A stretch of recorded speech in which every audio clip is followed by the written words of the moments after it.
muitas empresas contratam, daí não tem os processos de integração, tudo, coloca lá 2 dias, 3 dias, apresenta a empresa para o funcionário e depois vira a liderança, se vira nos 30.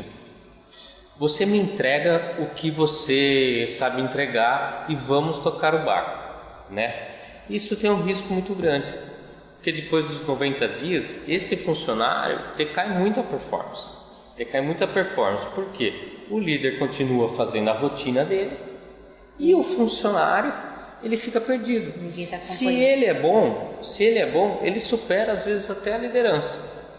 Mas se ele não for tão bom, um estagiário, um primeiro emprego, ou se for uma pessoa jovem do mercado de trabalho, muitas vezes ela acaba até perdendo o emprego, porque o líder, às vezes, ele vai salvar o pescoço dele. Qual dica você daria para que esse líder, para que esse dono de empresa, ou esse líder que está recém contratando esse funcionário, como acolher aí os primeiros 60, 90 dias, o que ele tem que ficar atento para que esse funcionário comece a performar realmente e se engaje à empresa? A tua pergunta, ela tem muito a ver com a nossa realidade atual. Eu trabalho também com alunos, né, de parte acadêmicos, e a gente vê o quanto que isso existe no ambiente empresarial. Por quê? Porque as pessoas não usam muito do tempo. Não tem tempo para preparar uma pessoa por 30 dias, por 60 dias. Então, eu penso assim, a pessoa entrou, é o primeiro dia de trabalho. A primeira coisa é a integração, você vai apresentar para ela algumas coisas, isso já é uma rotina natural da empresa, o acolhimento dessa pessoa. Aí, a primeira coisa, então, é se comunicar de forma adequada o que se espera dela. E isso tem que ser específico. Isso, se possível, não sei se é possível olho no olho ou numa reunião de poucas pessoas, né, quem está entrando ali com ela, mas tem que estar claro para ela o que se espera dela. E como vai ser esse acompanhamento. Por quê? Se ela tiver uma dúvida, ela vai perguntar ou não vai perguntar? E isso tem muito da comunicação desse líder, porque ela vai ter dúvidas. E aí, gente, quando a pessoa está entrando, é o primeiro dia de trabalho ou o segundo, de repente é um desafio para ela, porque é um cargo diferente, é algo que ela nunca fez, esse feedback mais rápido, como você disse, mais pontual, não precisa ser toda hora, talvez não precisa nem ser todos os dias, mas pode ser de forma curta, em prazos curtos. A minha sugestão às vezes é ser até todo dia ou pelo menos 2 vezes na semana. Por quê? Combinar com a pessoa, olha, você está começando hoje, tua função é essa, você vai fazer assim e tal. Aí quarta-feira nós vamos sentar aqui 8 horas da manhã, eu quero ouvir você como tá e eu vou te passar alguma coisa. E de verdade, nós não temos muito tempo para isso. Hoje o desafio das pessoas é o tempo, mas isso pode ser feito em 5 minutos. Desde que você tenha direcionamento. Algumas empresas usam o stop and go, né? Sim. 5 minutos. 5 minutos. O que você fez, tem algum ponto de barreira? Isso. E o que eu posso te ajudar? Isso. E se possível, até o Gerente Minuto fala isso, um livro simples, curtinho, né? Para mim ele é um livro fantástico. Ele fala que você pode fazer isso em 5 minutos, até ele fala em 1 minuto, mas a ideia é que você pontue e valide algo que está legal. Então fala assim, olha, vejo a sua facilidade de empatia com o pessoal daqui, vi a sua vontade de aprender na hora que você fez algumas perguntas, mas então vamos lá, isso é o lado positivo. O que é importante que você já comece a fazer isso em tal horário, como é que tá isso? É possível você melhorar já tal coisa? Então você também pontuar, aí entra de novo as informações, né? Pontuar de forma clara, não assim melhorar os papéis, melhorar o horário. Olha, o horário você entregou às 5, você consegue melhorar 15 minutos nessa entrega? Percebe que existe uma objetividade? Porque ele vai começar a pensar, o que eu vou fazer para adiantar 15 minutos do meu serviço? O que eu vou fazer para melhorar meu número de telefonemas no dia? Não melhorar, vamos melhorar? Isso não fica claro. Olha como essa comunicação nesse momento já não está sendo assertiva. Quem fala quer que melhore 15 minutos. Quem ouve o melhorar pode ser 5 minutos. Sim. Então isso também, essas ações fazem com que a pessoa entenda o que se espera dela. Trazer o propósito da melhoria. Então, só para a gente pôr em ponto-chave, deixar claro o que se espera, melhorar a comunicação em ações. Quando eu falo ações, é ser muito específico no que se espera.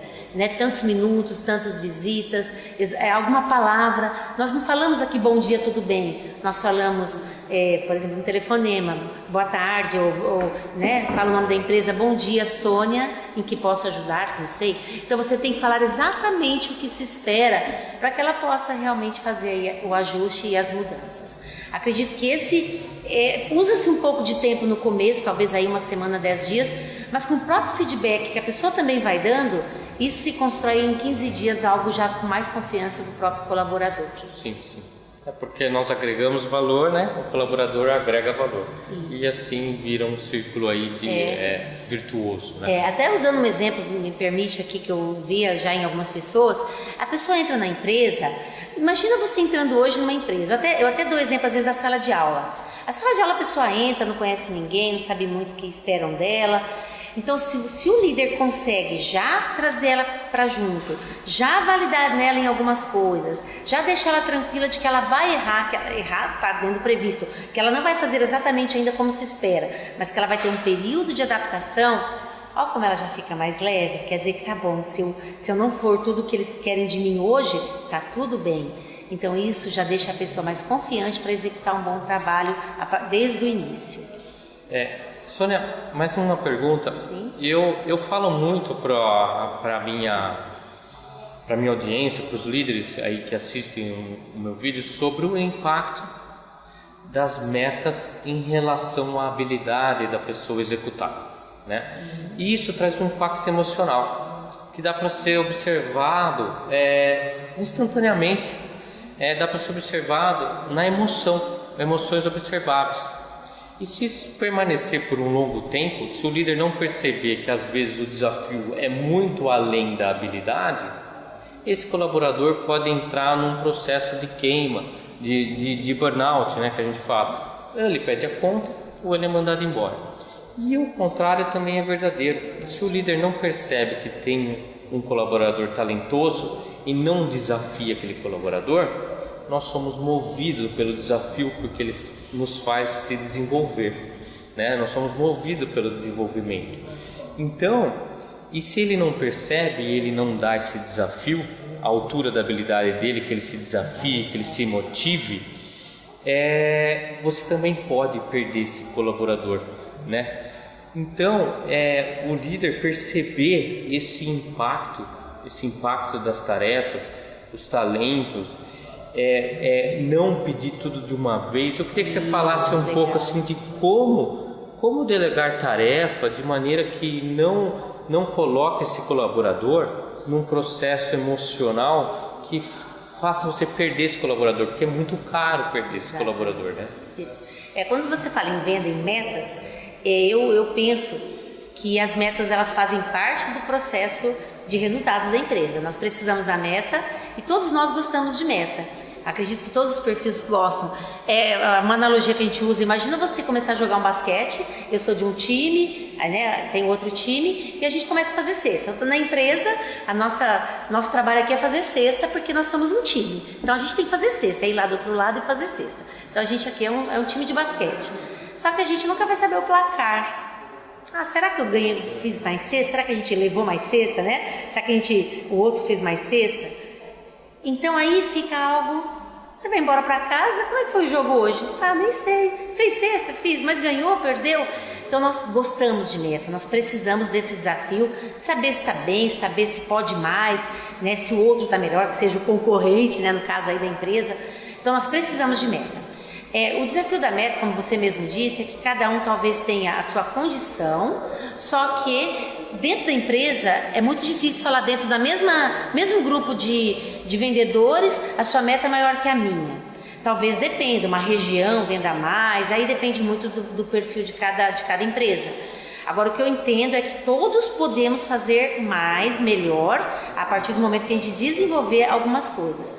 Então, e a gente também não ficar acomodado. Minha meta é boa já, meu chefe não me impressiona. Então, cabe ao líder falar: olha, todas as outras regiões estão chegando a tanto, nosso produto é bacana. Essa sensibilidade, como vai ser possível? E a pergunta, quando eu falo perguntas, Renato, a gente trabalha muito em liderança, é uma ferramenta de liderança, porque você acaba construindo e também é uma forma de você ouvir. Porque a pessoa está aqui na defesa, você vem falando, olha, você vai ter que melhorar 30% tua meta em relação ao ano passado.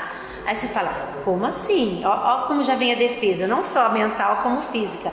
Como assim? Mas eu me esforço. Não, lá fora está muito difícil. Calma, eu sei que é um desafio. Vamos ver daqui para dentro o que nós podemos melhorar aqui na empresa. O que você gostaria que a empresa melhorasse? O que, na sua opinião, a gente poderia otimizar aqui? Algum processo? Ouve. Tá, e em você? Onde é possível você melhorar talvez algumas coisas? Organização de agenda, melhorar fechamento de venda, alguma percepção do cliente, onde você pode incluir um produto novo. Enfim, são ações aí específicas. Sim. Aí cabe a habilidade do gestor de trocar, esse sentar e trocar é legal porque você constrói uma nova solução onde seja possível melhorar metas.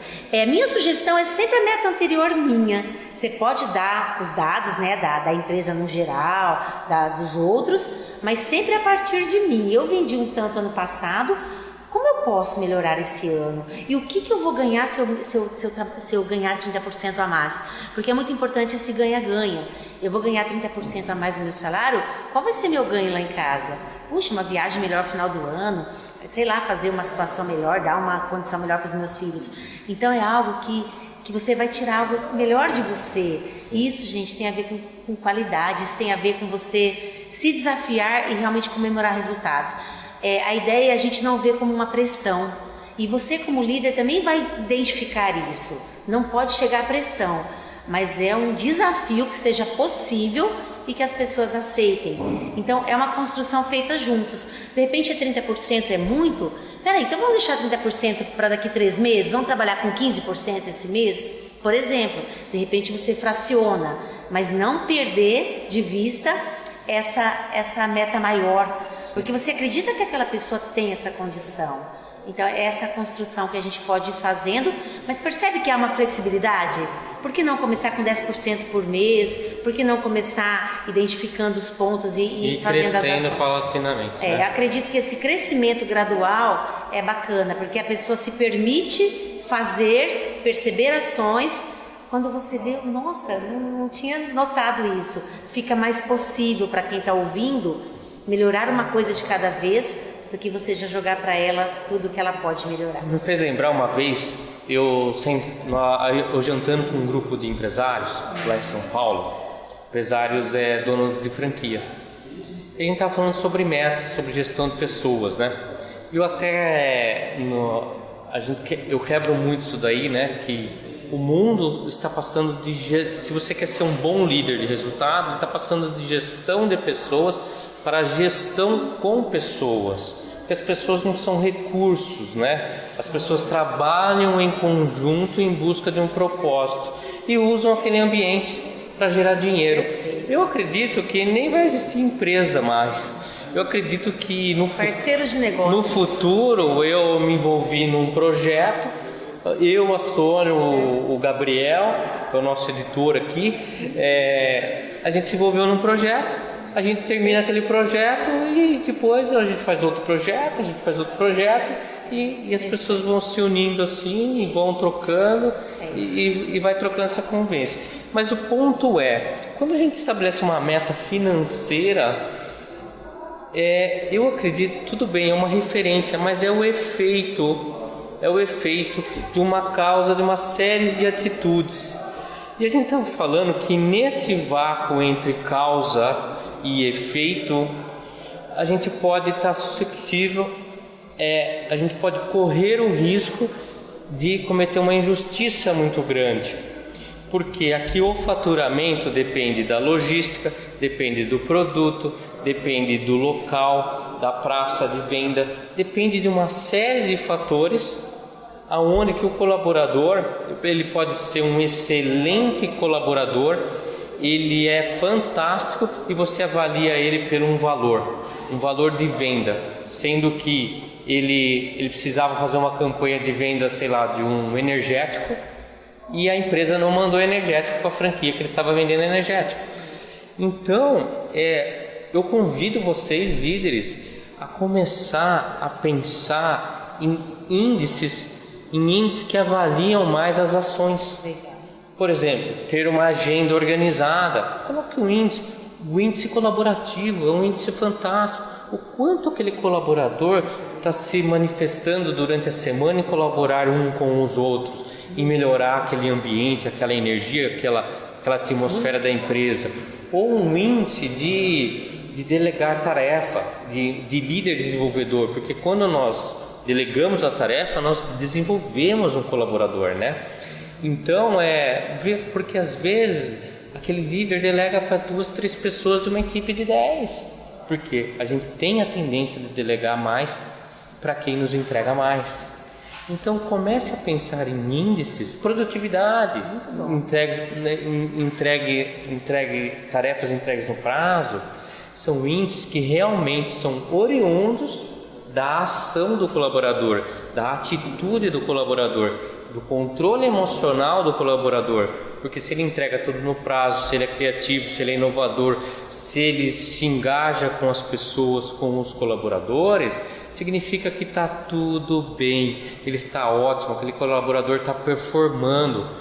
Se ele para de interagir com as pessoas, alguma coisa de errado está acontecendo, porque nós somos seres que gostamos de conversar, de interagir, de socializar.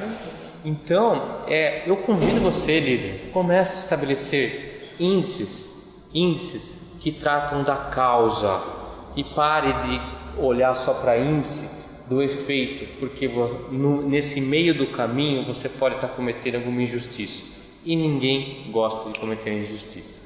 Bom, eu queria finalizar esse assunto. Você tem alguma coisa para acrescentar sobre isso que eu falei? Gostei muito que você colocou, e realmente reconhecer o que cada um tem de melhor. Isso. Eu acho que isso que você está falando, perfeito. Você está fracionando o que eles têm de bom e reconhecer cada um dentro do que ele tem de bom, não porque necessariamente a meta, o cumprimento da meta é o significado de um monte de ações assertivas.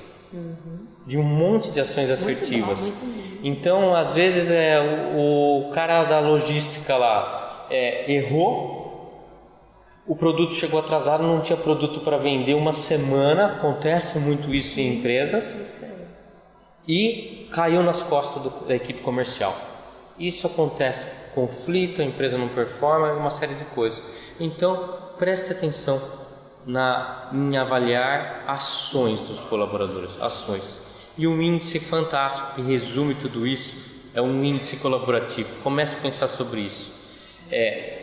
Faça com que as pessoas saiam da zona de conforto e comecem a colaborar uma com as outras. Comece a medir isso.